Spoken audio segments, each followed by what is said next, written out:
Assalamualaikum saudara sebangsa setumpah darah dan tanah air saya, serta para pelahap kotoran dunia maya di negeri tetangga. Kali ini tetap masih dengan tema membuat kontra narasi dari para buzzer pro Malaysia, ya, yang di salah satu videonya Borunaga keceplosan untuk mengindikasikan bahwa mereka ini ya buzzer-buzzer Malaysia untuk menjelek-jelekan Indonesia itu ada yang organisir, ya. Di salah satu videonya dia keceplosan, jadi mungkin itu akan menggugurkan spekulasi kita bahwa Borunaga adalah agen yang ditanamkan pemerintah Indonesia di Malaysia, ya. Ya karena seperti itulah ya, kalau orang sombong, ya orang angkuh itu mereka biasanya meremehkan lawannya, meremehkan orang yang dilawannya, sehingga dia banyak ngomong, banyak cerita, akhirnya kepleset sendiri omongannya. Dan ini yang terjadi pada Borunaga. Ya, salah satunya seperti itu, ucapan-ucapan rasis dia ke kita, kemudian juga fitnah yang dia lancarkan, yang sebenarnya kapanpun kalau saya antar ke kantor polisi, udah kena dia itu. Tapi ngapain ya, dia kan bahan konten kita. Nah, hal-hal yang sangat dihindari oleh Borunaga untuk ditampilkan, sebagaimana dia ungkapkan, itu hal yang sangat dilarang di Malaysia ya, karena mereka buzzer. Tapi sebenarnya di Malaysia sendiri, dari kaum minoritasnya biasa kok buat video tentang diskriminasi ras di Malaysia itu ya. Salah satunya tentu film Flower in the Pocket, itu dari orang Cina di Malaysia yang didiskriminasi. Nah, di video kali ini saya akan menunjukkan diskriminasi yang dialami oleh orang India di Malaysia. Nah, supaya lebih berimbang, ya tidak seperti video-video Borunaga yang hanya menyampilkan jeleknya Indonesia dan bagusnya Malaysia, betul-betul dengan perbandingan tidak seimbang ya. Perbandingan antara jalan di kampungnya dengan situasi di Kuala Lumpur, apalagi Sari Ting-Ting gitu ya. Sekolah-sekolah mahal di Malaysia dibandingkan dengan di daerah kita itu sekolah pelosok. Atau karena ini perbandingan seperti itu udah saya buat juga di Indonesia. Waktu itu dengan kampung yang pernah saya tinggali di Karawaci, Lipo, dengan saya bandingkan dengan kampung-kampung orang asli di Malaysia. Dan mereka ngamuk gitu. Ya itulah orang Malaysia yang kita lihat seperti di komentar-komentarnya selama ini. Semuanya terbalik dengan kita gitu ya. Apa yang kita anggap fitnah di sini yang mereka anggap itu fakta. Apa yang kita anggap hoax di sini bagi mereka itulah nyata. Apa yang adab yang kita anggap buruk di sini itulah adab yang baik bagi mereka gitu. Semuanya serba terbalik. Makanya ketika mereka membuat perbandingan yang tidak fair seperti itu di Indonesia, itu adalah fakta yang harus kita terima. Tapi giliran saya membuat perbandingan yang serupa gitu ya. Kampung di Lipo saya bandingkan dengan kampung orang asli di Malaysia, mereka ngamuk-ngamuk seperti tikus dibakar ekornya. Ya. Jadi kali ini saya akan membuat satu perbandingan yang fair, ya, pengakuan dua orang keturunan India atau Tamil, yang satu besar di Indonesia, yang satu lagi besar di Malaysia. Dan supaya lebih fair lagi, tidak terkesan bahwa si gadis India asal Indonesia ini di bawah tekanan karena dia tinggal di Indonesia, dia harus berkata yang baik-baik dengan Indonesia, dia tinggal di Malaysia. Ya. Gadis Tamil asal Indonesia ini tinggal di Malaysia, bekerja di Malaysia, gitu ya. Dan seperti saya di video saya yang sempat viral itu saya katakan bagi kami orang Indonesia, yang penting dulu identitas kami yang pertama adalah Indonesia. Setelah itu baru suku kami. Itu juga yang diungkapkan oleh saudara sebangsa kita bersuku India ini. Dia katakan saya ini orang Indonesia bersuku India. Itu dia katakan di Malaysia ya. Jadi untuk tidak berlama-lama lagi, mari langsung kita saksikan videonya. Kita mulai dari pengakuan gadis Indonesia bersuku India, dia sebut Tamil sebenarnya, bernama Mirna Nagaya. Kita dengarkan videonya ya. kita tonton bagaimana pengakuannya tentang perlakuan orang Indonesia terhadap orang bersuku India atau Tamil seperti dia, dan bagaimana juga perlakuan di institusi pendidikan, di dalam pekerjaan, dan sebagainya. Yuk, kita dengarkan. Kak, gimana sih rasanya hidup di Indonesia? Apakah selain orang India ada yang membuli atau apa? Oke, saya tinggal di Indonesia ini dari lahir. So kalau misalnya mau compare ke negara lain ya karena kita nonton TV dan sekarang mungkin ya saya tinggal di sini. Tapi ini kan belum lama ya tinggal di Malaysia. Cuman mungkin kalau yang dari ini toleransi di Indonesia itu sangat tinggi gitu. Jadi maksudnya kalau misalnya kita keluar dengan suku-suku lain, it's normal. Kalau kita jalan ke mall dengan suku lain itu adalah hal yang sangat normal, nggak ada yang aneh gitu, enggak. Terus makan di rumah temen itu biasa. Kita kalau makan siang, makan dong di rumah gue, mak gue masak gitu, it's normal. Dan yang pastinya mereka tahu bahwa apa yang boleh dimakan dan apa yang tidak boleh dimakan oleh orang India. Misalnya mereka masak sesuatu yang saya itu nggak bisa makan, mereka ngasih tahu kamu nggak bisa makan ini gitu. It's normal. Di institusi pendidikan juga nggak ada perbedaan. Kalau kamu belajar keras, ya hasilnya akan kelihatan bahwa kamu pintar dan dia akhirnya hasil itu akan kelihatan. Terus kalau misalnya kamu masuk satu sekolah ataupun satu universitas, tidak ada pembedaan bahwa ada kuota misalnya untuk orang ini sekian, untuk orang ini sekian, nggak ada. Jadi siapapun kalau misalnya mereka belajar keras dengan hasil yang maksimal, mereka akan masuk ke universitas negeri ataupun swasta yang mereka inginkan. Untuk pekerjaan juga mereka akan nilai kalau kamu mampu, kamu akan diberikan pekerjaan itu, bukan berdasarkan suku apa kamu. Tapi ya memang sih tetap ada ya yang namanya orang dalam. Malahan ayah saya itu adalah seorang pegawai pemerintahan. Jadi beliau dulu bekerja di dinas pekerjaan umum. Dan kakek saya juga dulunya bekerja di dinas pekerjaan umum, pegawai pemerintahan juga. Walaupun Hari Raya Dipawali belum menjadi hari raya umum di Indonesia karena masih kaum minoritas, masih hari raya tentatif yang artinya bahwa kalau misalnya kamu bekerja di satu perusahaan itu akan memberikan kamu libur sendiri. Tetapi kita tetap merayakannya dengan hikmat dan dengan rasa kebahagiaan karena semua rakyat, semua teman-teman yang beragama lain dan bersuku lain tetap mendukung. Malahan sebenarnya dari suku-suku lain itu sangat kayak antusias dengan yang namanya adat India. Mungkin apa karena ada peninggalan sejarah India itu besar ya di Indonesia. So as Indian, as suku India, orang Indonesia bersuku India di Indonesia. Dengarkan ya apa kata Mirna. Orang Indonesia bersuku India. Persis seperti saya katakan waktu di video saya yang viral. Saya orang Indonesia bersuku Gayo. Yang lain juga mengatakan saya orang Indonesia bersuku Tionghoa, saya orang Indonesia bersuku Jawa, saya orang Indonesia bersuku Bali. Itulah kami di Indonesia, itulah kita di Indonesia. Identitas kita itu yang utama Indonesia dulu, baru setelah itu suku. Ini yang membedakan kita, yang sangat membedakan kita dengan Malaysia. Saya merasa nyaman-nyaman aja dan aman, tentram, karena secara simbol juga kita Bhinneka Tunggal Ika, berbeda-beda tetapi tetap satu jua. This is for your info and follow for more. Ya, seperti itu pengakuan dari Mirna Nagaya. Dan emang itulah yang kita dirasakan di Indonesia ya. Itu mungkin yang membuat orang-orang seperti Borunaga, ya, seperti dua guru itu, Aziz dan Sastra, yang begini Malaysia, ini Malaysia, apa-apa iri Malaysia. Itu nggak akan nilai-nilai seperti ini, tidak akan dia ajarkan kepada muridnya. Dia tidak akan menunjukkan betapa berharganya nilai-nilai seperti ini yang disampaikan oleh Mirna, dan itu dia di Malaysia ya. Jadi dia tidak merasakan tekanan apa-apa bahwa dia harus ngomong begitu, dan kelihatan dari bagaimana cara dia berbicara tidak ada tanda-tanda orang yang tertekan. Karena memang seperti itulah kita di Indonesia. Ya kan, dan kakeknya juga katanya bapaknya di pegawai negeri, itu dan di dinas pekerjaan umum lagi. Dinas pekerjaan umum tahu sendiri di Indonesia kan, itu dinas elit. Ya, itu dinas elit.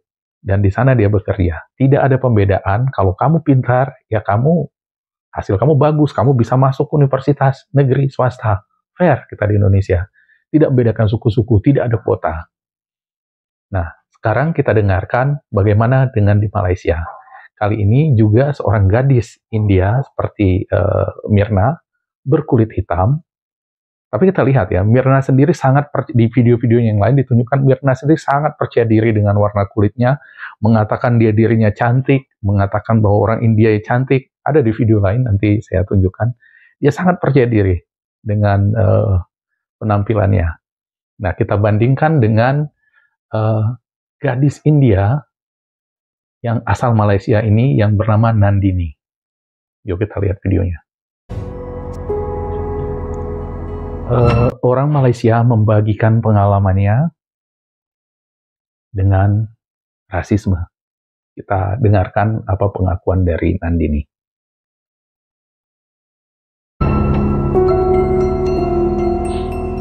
My ex-lecturer called me a keling bodoh. I cried myself to sleep after. When I was 6 years old, I was called a black monster and that I should be avoided because people will get dirty. Bandingkan ya, sekali lagi, bagaimana dia alami di institusi pendidikan dengan Mirna tadi.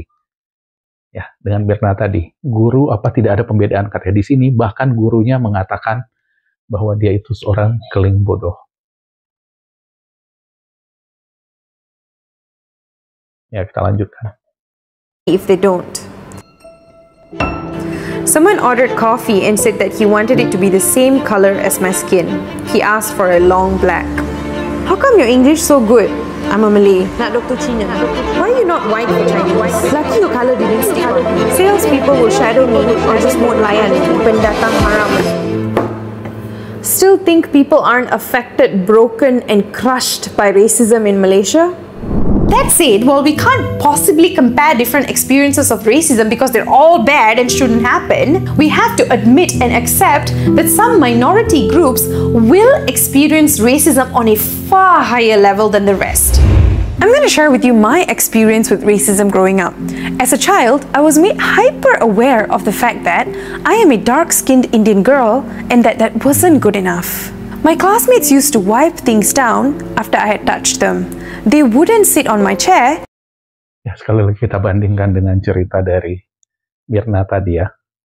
Dia katakan dia tidak merasakan pembedaan dari guru-guru teman-temannya di sekolah. Ya, tidak ada yang melihatnya aneh. Dia keluar dengan temannya biasa saja. Bandingkan dengan pengalaman Nandini. Because I had sat on it, because you know, takut the blackness would get stuck on their skin. And it wasn't just me, there weren't many other dark-skinned Indian girls in the school, but siapa-siapa yang ada, they received the same treatment. And I didn't understand any of it, it made me crazy. I mean, I was a clean freak, my uniform was always starched, creaseless, shoes white 5 days a week, yep, I was that kid. But even then, I was constantly conscious of myself. They made me feel like my skin color was something dirty, something that needed to be cleaned. But I couldn't. I would walk past and hear the word keling all the time. And that joke. Bayangkan di institusi pendidikan, seorang anak mengalami seperti itu karena rasnya. Itu sesuatu yang nggak mungkin bisa kita bayangkan bahkan terjadi di Indonesia. Kalau ada anak yang seperti itu di sini, itu dijewer langsung oleh gurunya, itu pasti. Dia akan ditegur keras oleh gurunya kalau di Indonesia. Tapi bayangkan, di Malaysia bahkan gurunya menyebutnya keling bodoh. Seorang guru di Malaysia itu menyebut muridnya yang berkulit hitam seperti keling bodoh. Gimana konsep anak tidak rendah? Sekali lagi, bandingkan dengan Mirna tadi ya. Bandingkan dengan Mirna. Tinggi gitu. Jadi maksudnya kalau misalnya kita keluar dengan suku-suku lain, it's normal. Kalau kita jalan ke mall dengan suku lain, itu adalah hal yang sangat normal. Nggak ada yang aneh gitu, enggak. Terus makan di rumah temen itu biasa. Kita kalau makan siang, makan dong di rumah gue, mak gue masak gitu. It's normal. You know, that isn't a joke to begin with. Gelapnya, can only see your gigi. Honestly, I wasn't laughing when a lot of these things were said to me. And the stares and the nose crunches when I open my lunchbox on the day the food is Indian. Honestly, when I think about it now, I can't help but to wonder if the treatment would have been better if these kids weren't raised with so much animosity, lack of information or misinformation. I mean, tak kenal maka tak cinta. And this racism, colorism, overall ill treatment continued throughout my school years. Ya, begitulah pengakuan dari Nandini. Apakah hal seperti itu terbayangkan di Indonesia? Apakah situasi seperti itu mau kita tukar dengan kemajuan ekonomi yang tidak seberapa? Bandingkan bagaimana sikap, ya, dan juga cara bertutur Nandini dengan Mirna. Mirna benar-benar merasa orang yang bebas, merdeka, gitu. Sementara Nandini kita lihat seperti ada tekanan, ada rasa marah, ada kekecewaan di tubuh yang dipupuk sejak kecil oleh gurunya, oleh teman-temannya, oleh lingkungannya. Ya, jadi penjelasan dari Nandini ini juga memberi pemahaman kepada kita. Kenapa orang-orang Melayu Malaysia itu tumbuhnya seperti itu? Memandang rendah seseorang, hanya mau dipuji-puji, dan ketika mereka dikritik dengan hal yang sama, dengan moralitas yang universal, yang bersifat resiprokal, kalau kamu boleh melakukan itu kepada saya, artinya kamu juga memberi hak pada saya melakukan hal seperti itu tidak diterima oleh mereka. Dan itu dianggap mengadu domba, anti-Islam. Itu dianggap untuk memusuhi mereka, gitu. Mereka hanya boleh melakukan hal yang sama kepada sesuatu hal buruk kepada orang lain, tapi mereka tidak mau menerima. Dan kita lihat di video ini, nilai-nilai seperti ini, nilai-nilai Bhinneka Tunggal Ika kita, fondasi bangsa kita yang berharga inilah yang berusaha dikecilkan, dianggap tidak ada oleh orang-orang seperti Borunaga, Toha, dan yang paling berbahaya itu About Sastra. Kita lihat, apakah kita mau anak-anak kita tumbuh seperti Nandini, pintar, besarnya, tapi dengan penuh tekanan, penuh dengan kemarahan di dalam dirinya. Merasa terhina sejak kecil. Jadi, untuk mengingatkan kembali kepada kita, seperti apa, bagaimana orang Melayu ini untuk menghindarkan kita, bagaimana orang Malaysia ini untuk membuat kita mengabaikan nilai-nilai bangsa kita yang berharga seperti ini, bahkan mereka rela sampai memfitnah. Dan untuk kita melupakan nilai-nilai kita yang sangat berharga ini, ya, nilai-nilai pondasi bangsa kita ini, bahkan buzzer mereka seperti Borunaga sanggup melakukan hal serendah ini. Menebarkan fitnah, membuat hoax, membuat cerita bohong untuk mendiskreditkan orang yang menunjukkan nilai-nilai berharga untuk bangsanya. Membuat perbandingan fair dengan Malaysia.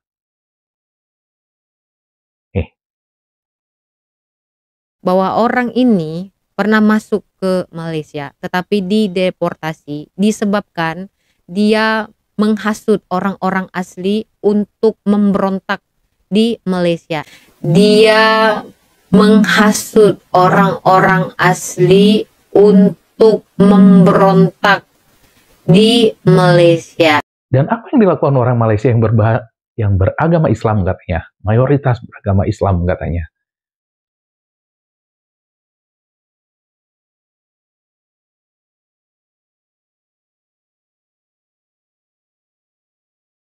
yang kepadanya saya nggak tahu apakah mereka diajarkan seperti kita di Indonesia, bahwa kalau datang seorang fasik membawa berita kabar kepadamu, telitilah berita itu sebelum kamu berbuat zalim pada suatu kaum dan membuat kamu menyesal. Saya nggak tahu apakah mereka diajarkan seperti itu, tapi kita lihat tidak ada protes dari orang Malaysia, tidak ada dari mereka untuk menanyakan dari mana kamu dapat informasinya, bukankah itu fitnah, tidak ada sama sekali. Mereka menganggap itu adalah fakta. Mereka menganggap itu adalah satu kebaikan yang dilakukan Borunaga, itu adalah sikap yang baik. Dan kemudian, dan mengikuti saran dari Syahrul 7566, setiap konten tampilkan saja cuplikan rasisnya, katanya. Boleh ditonton seluruh rakyat Indonesia, akhirnya dia akan ketakutan sendiri atas penghinaannya. Tapi bagi saya itu sekaligus menunjukkan kepada kita. Ketika orang Malaysia mengatakan, kalian itu tidak punya adab, kalian itu berkata-kata tidak baik, kalian itu mengadu domba Malaysia, Kita tunjukkan video ini. Tapi menurut saya baru naga, komodo itu kalau saran saya sih pakai skincare lah, 1 kilo ya kan, bisa utapin. Tur mukanya itu baik ditukur, karena kalau diikat nanti kayak badut ancol, paham kan badut? Kan si komodo itu. Apa aku sebut komodo lah ya, komodo itu gitu. Karena ternyata penyampaian di kepala otaknya itu lain gitu. Aku sebenarnya males nanggapin Bapak Komodo itu ya. Aku rasa dia kebanyakan ngisap lem kambing. Ini itu Bapak Komodo itu ya kan. Cocoknya suntik rabies saja itu. Bahaya, nanti dia macam ntar kalau dia suntik rabies ntar ngegogok terus dia gok nggak bisa habis Ya, dia, bahaya. Sianida aja terus.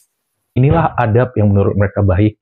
Inilah adab cara berkata-kata yang menurut mereka baik. Dan menurut mereka, dengan bersikap seperti itu, dengan berkata-kata seperti itu, dengan berlaku seperti itu adalah sesuatu yang baik. Itu adalah berkata-kata yang baik. Itu adalah adab yang baik. Dan kalau berkata-kata seperti 2 orang di video ini, meskipun berwajah buruk, tapi nur akan memancar dari wajah. Jadi demikian dulu video ini dari saya. Assalamualaikum warahmatullahi wabarakatuh dan merdeka.